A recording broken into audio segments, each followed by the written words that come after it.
Hello everyone, welcome to our new video. സത്യം പറഞ്ഞാൽ ഈ വീഡിയോ ആയിരിക്കും നമ്മളെ ചാനൽ ഫസ്റ്റായിട്ട് ഓൺ ടൈം ഇറങ്ങാൻ പോകുന്ന ഏക വീഡിയോ എന്ന് പറയാനായിട്ടുള്ളത്. വീഡിയോ ഡിലേ ആവാനുള്ള മെയിൻ കാരണം എന്ന് പറയുന്നത് നമുക്ക് കുറച്ചധികം എഡിറ്റിങ്ങും കാര്യങ്ങളും വരുന്നതുകൊണ്ടാണ് വീഡിയോ കുറച്ച് ഡിലേ ആവുന്നത്. നമ്മൾ എന്തായാലും അതിന് കീപ്പപ്പ് ചെയ്യാനായിട്ട് നോക്കും. സോ എന്തായാലും നമ്മളെ വീഡിയോയിലോട്ട് കിടക്കാം. ടെസ്ല നമ്മൾ ഇന്ത്യയിലോട്ട് വന്നിരിക്കുകയാണ്. എന്താണ് ടെസ്ലയുടെ പ്ലാൻ, എന്താണ് ടെസ്ലയുടെ സ്ട്രാറ്റജി, ഏതൊക്കെ വണ്ടികളാണ് വരുന്നത്, പ്രൈസ് റേഞ്ച് എങ്ങനെയാണ്, എല്ലാം നമുക്ക് ഈ വീഡിയോയിൽ ഡിസ്കസ് ചെയ്യാം. Welcome to our new video. First of all വീഡിയോയിലോട്ട് കടക്കുന്നതിന് മുന്നേ തന്നെ നമ്മുടെ വീഡിയോസ് കാണുന്ന എല്ലാവർക്കും വളരെയധികം നന്ദി. നമ്മളാകെ 2 വീഡിയോസേ ചെയ്തിട്ടുള്ളൂ, പക്ഷേ ഇത്രയധികം സപ്പോർട്ട് ചെയ്യുന്ന എല്ലാവർക്കും വളരെയധികം നന്ദി.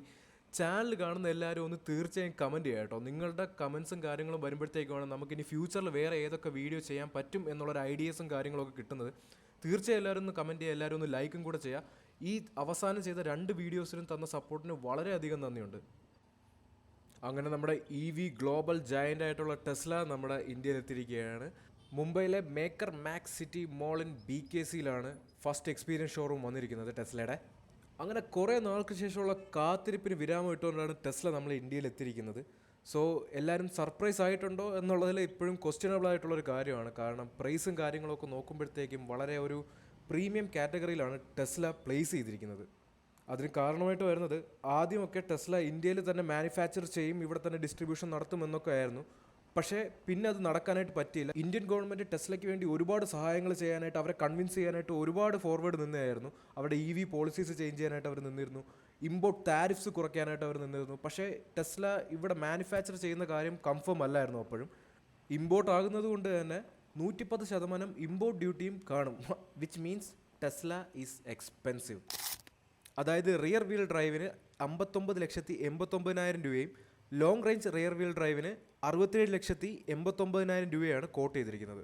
ഫസ്റ്റ് വേരിയൻറ്റിൽ 500 കിലോമീറ്ററാണ് സർട്ടിഫൈഡ് റേഞ്ച് പറയുന്നത്. അതിന് 0 to 100 5.9 സെക്കൻഡിൽ അച്ചീവ് ചെയ്യാമെന്നും പറയുന്നുണ്ട്. അതേപോലെ തന്നെ 201 കിലോമീറ്ററിൻ്റെ ടോപ്പ് സ്പീഡുമാണ് പറയുന്നത്.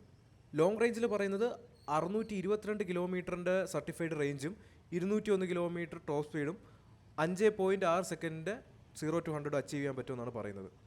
പിന്നെ ഫ്രണ്ട് ഡാഷ്ബോർഡിൽ 15.4 ഇഞ്ചിൻ്റെ ഒരു ടച്ച് സ്ക്രീൻ കിട്ടുമെന്നാണ് പറയുന്നത്. അതേപോലെ തന്നെ ബാക്കിലും 8 ഇഞ്ചിൻ്റെ ഒരു ടച്ച് സ്ക്രീൻ ഉണ്ടെന്നാണ് പറയുന്നത്.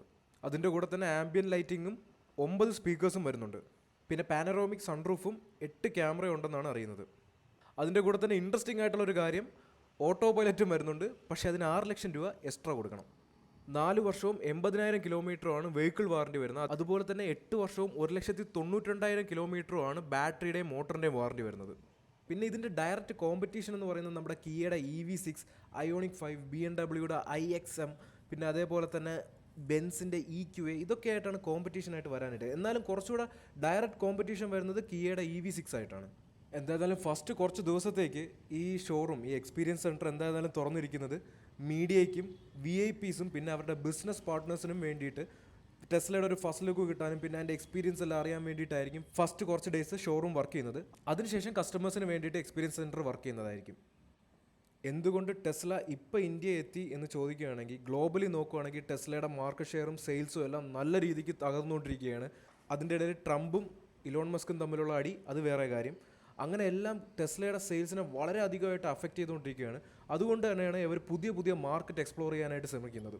കഴിഞ്ഞ ജനുവരി തൊട്ട് ജൂൺ വരെ ടെസ്ല ഏകദേശം 6ഓളം വണ്ടികൾ ഇന്ത്യയിലോട്ട് തന്നെ ഇറക്കിയിട്ടുണ്ട്, ഇമ്പോർട്ട് ചെയ്തിട്ടുണ്ട്. അവിടെ ടെസ്റ്റിംഗ് പർപ്പസിനും പിന്നെ ബിസിനസ് റിലേറ്റഡ് ആയിട്ടുള്ള കാര്യങ്ങൾക്കും ഇവിടുത്തെ ഒഫീഷ്യൽസിനും എല്ലാത്തിനും വേണ്ടിയിട്ട് 6ഓളം വണ്ടികൾ ഓൾറെഡി അവർ ഇന്ത്യയിൽ ഇറക്കിയിട്ടുണ്ട്. അതിൻ്റെ കുറേ സ്പൈഡ് ഇമേജസും എല്ലാം നമ്മൾ കണ്ടിട്ടുള്ളതായിരുന്നു. പിന്നെ ടെസ്ല ഒരുപാട് ഹയറിങ്സും ഇന്ത്യയിൽ നടത്തിയിട്ടുണ്ട്. ലൈക്ക് ഒരു മെയിൻ സ്ട്രീം എക്സ്പാൻഷൻ ഇവിടെ നടത്താൻ വേണ്ടിയിട്ടായിരിക്കും ഇത്രയും വലിയ ഒരു ഇൻഫ്രാസ്ട്രക്ചർ ടെസ്ല ഇവിടെ ബിൽഡ് ചെയ്തെടുക്കുന്നത് തന്നെ. ടെസ്ലയ്ക്ക് ഏകദേശം $46,000 US വരുന്ന റേറ്റ്, എന്ന് വെച്ചാൽ ഏകദേശം 40 ലക്ഷം അടുപ്പിച്ചാണ് ഇന്ത്യൻ മണിയായിട്ട് വരുന്നത്. പക്ഷേ ഇവിടെ വരുമ്പോഴത്തേക്കും നന്നായിട്ട് പ്രൈസ് ഇൻക്രീസ് ആവുന്നുണ്ട്. ഇത്രയും പ്രൈസ് കൊടുത്ത് കസ്റ്റമേഴ്സ് എടുക്കുമോ എന്നുള്ളതും വലിയൊരു ക്വസ്റ്റ്യനാണ്. നമ്മുടെ ഇന്ത്യൻ ജയൻസ് ആയിട്ടുള്ള ടാറ്റയും മഹീന്ദ്രയും ഇങ്ങനെ നിൽക്കുമ്പോഴത്തേക്കും ഭയങ്കര അഗ്രസീവ് പ്രൈസിങ്ങിൽ കാർസും അതുപോലെ തന്നെ ഫീച്ചേഴ്സ് ലോഡഡ് ആയിട്ടുള്ള വണ്ടികൾ കൊടുക്കുമ്പോഴത്തേക്കും ഈ 60 ലക്ഷം അടുപ്പിച്ച് വരുന്ന പ്രൈസ് കൊടുത്ത് ടെസ്ല എടുക്കുമോ എന്നുള്ളതും വലിയൊരു ചോദ്യമാണ്. ഇനി ഭാവിയിൽ ടെസ്ലയുടെ മാനുഫാക്ചറിങ് ഇന്ത്യയിൽ സ്റ്റാർട്ട് ആവണമെങ്കിൽ വീണ്ടും പ്രൈസ് കുറച്ച് കുറയാൻ ചാൻസ് ഉണ്ട്. എന്നാലും നമ്മൾ ഇന്ത്യയിൽ ടാറ്റയും മഹീന്ദ്രയും പിന്നെ പോരാത്തതിനൊപ്പം MG വിൻസറും നല്ല സെയിൽസ് പിടിക്കുന്നത് കൊണ്ട് ഇവരെങ്ങനെയാണ് ഇതിൻ്റെ ഇടയിൽ കോമ്പറ്റീഷൻ പിടിക്കാൻ പോകുന്നത് നമുക്ക് കണ്ടറിയാം. എന്താണ് ഇവരുടെ മാർക്കറ്റ് സ്ട്രാറ്റജി എന്നുള്ളതൊക്കെ നമുക്കിനി ഭാവിയിലേ അറിയാനായിട്ട് പറ്റത്തുള്ളൂ. അതായത് ഇനി അവർ അഫോർഡബിൾ പ്രൈസിൽ ഇന്ത്യക്ക് വേണ്ടിയിട്ട് പുതിയ മോഡൽ തയ്യാറാക്കുമോ, അല്ലെങ്കിൽ അഫോർഡബിൾ പ്രൈസിലുള്ള വേറെ രാജ്യത്തുള്ള വേറെ മോഡൽസ് ഇവിടെ ഇറക്കുമോ, അതൊക്കെ നമുക്കിനി കണ്ടു വേണം അറിയാനായിട്ടുള്ളത്. അതായത് ബാക്കിയുള്ള രാജ്യങ്ങളിൽ BYDയുടെ വണ്ടികളൊക്കെ വലിയ സെയിൽസാണ് പിടിച്ചുകൊണ്ടിരിക്കുന്നത്. അതുപോലെ തന്നെ ഇലോൺ മസ്കിൻ്റെ ടെസ്ലയ്ക്കെതിരെയും കുറേ ഹേറ്റ് ക്യാമ്പയിൻസും അവരുടെ വണ്ടി കത്തിക്കുന്നതും ഒക്കെ ആയിട്ടുള്ള ഒരുപാട് ഇൻസിഡൻസ് നടക്കുന്നുണ്ട്. 2011 ഇലോൺ മസ്ക് നമ്മുടെ BYDനെ ഇടയ്ക്ക് കളിയാക്കിയിട്ടുണ്ടായിരുന്നു. ഇതാണൊക്കെ ഇവരൊരിക്കലും നമ്മളെ ഓവർടേക്ക് ചെയ്യത്തില്ല, എന്ത് ചെയ്യാനൊക്കെയാണെന്ന് പറഞ്ഞ്. പക്ഷേ BYD ഇപ്പോൾ ലീഡിംഗ് ആയിട്ടുള്ളൊരു EV കാർ മാനുഫാക്ചറിങ് കമ്പനിയായി മാറിയിരിക്കുകയാണ്. അതും ടെസ്ലയ്ക്ക് വലിയൊരു അടി കിട്ടിയിരിക്കുകയാണ്. അറിയാത്ത പുള്ള ചൊറിയുമ്പോൾ അറിയും എന്നുള്ളൊരു സിറ്റുവേഷനാണ് ഇപ്പം ഇലോൺ മസ്കിന് പറ്റിയിരിക്കുന്നത്.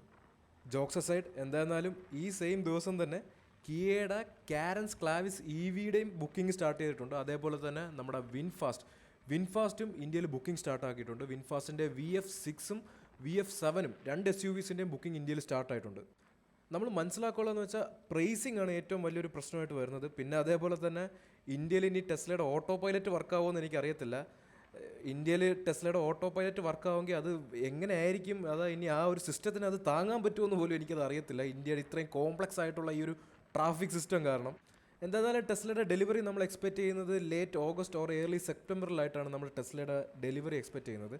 പിന്നെ ഇപ്പോൾ തന്നെ ടെസ്ല വർക്ക് ചെയ്യുന്ന മോഡൽ എന്ന് വെച്ചാൽ ഡയറക്റ്റ് ടു കസ്റ്റമേഴ്സാണ്. എന്ന് വെച്ചാൽ വേറെ തേർഡ് പാർട്ടി ആയിട്ടുള്ള വേറെ ഡീലേഴ്സോ കാര്യങ്ങളോ ഒന്നുമില്ല. അവരുടെ തന്നെ സ്വന്തം ഫ്രാഞ്ചൈസിൽ നിന്ന് തന്നെയാണ് വിൽക്കുന്നത്. അല്ലാതെ വേറെ ആർക്കും അങ്ങനെ തേർഡ് പാർട്ടി ആയിട്ട് ഷോറൂമൊന്നും കൊടുത്തിട്ടില്ല. ഡയറക്റ്റ് കസ്റ്റമേഴ്സിനാണ് അവർ സെയിൽ ചെയ്യുന്നത്. ഇന്നത്തെ മീഡിയ പ്രസൻറ്റേഷനിൽ തന്നെ മുംബൈയിലും ഡൽഹിയിലുമായിട്ട് വരുന്ന അവരുടെ സൂപ്പർ ചാർജിങ് സ്റ്റേഷൻസും കാര്യങ്ങളൊക്കെ നമുക്ക് കാണിച്ചു തന്നായിരുന്നു.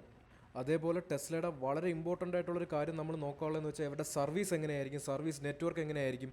പുറമേ നിന്ന് തന്നെ സ്പെയറും കാര്യങ്ങളൊക്കെ വരുന്നതുകൊണ്ട് അതിന് നല്ല പ്രൈസിങ് ആയിരിക്കുമോ, അതെല്ലാം നമ്മൾ നോക്കേണ്ട കാര്യങ്ങളാണ്. ഇലക്ട്രിക് വെഹിക്കിൾസിൻ്റെ മാർക്കറ്റ് വളരെ അധികമായിട്ട് എക്സ്പാൻഡ് ചെയ്യുകയാണ്. അതിൻ്റെ ഇടയിൽ നമ്മളെ ഇന്ത്യൻ കാർ മാനുഫാക്ചറേഴ്സും ഉണ്ട്, അവരും ഒരു കോംപ്രമൈസ് ഇല്ല. പുറത്തുനിന്നും വേറെ കമ്പനീസൊക്കെ വരുന്നുണ്ട്. എന്തായിരിക്കും ഈ ഒരു മാർക്കറ്റ്, എങ്ങനെയായിരിക്കും ഈ ഒരു മാർക്കറ്റിൻ്റെ ഒരു സാച്ചുറേഷൻ പോയിൻ്റ് നമുക്കിനി കണ്ടറിയേണ്ട കാര്യങ്ങളാണ്.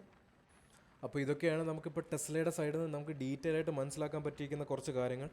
വീഡിയോ കൊണ്ട് ഇവിടം വരെ എത്തിയിരിക്കുന്ന എല്ലാവരും ഞാൻ പറഞ്ഞ പോലെ മറക്കണ്ട, എല്ലാവരും ഫസ്റ്റ് ഒന്ന് കമൻറ്റ് ചെയ്യുക നിങ്ങളുടെ അഭിപ്രായങ്ങളും കാര്യങ്ങളും. എന്താണ് നമ്മൾ ഈ ചാനൽ ഇമ്പ്രൂവ് ചെയ്യേണ്ടത്, എന്തൊക്കെയാണ് നമ്മളിനി കൊണ്ടുവരേണ്ടത്, എല്ലാവരും ഒന്ന് കമൻറ്റ് ചെയ്യുക. അതേപോലെ തന്നെ നിങ്ങൾ ലൈക്ക് ചെയ്യുക, മറക്കാതെ സബ്സ്ക്രൈബും കൂടെ ചെയ്യുക. നമുക്ക് എന്തായിരുന്നാലും ഇനി അടുത്ത വീഡിയോയിൽ പാക്കലാം. ബൈ.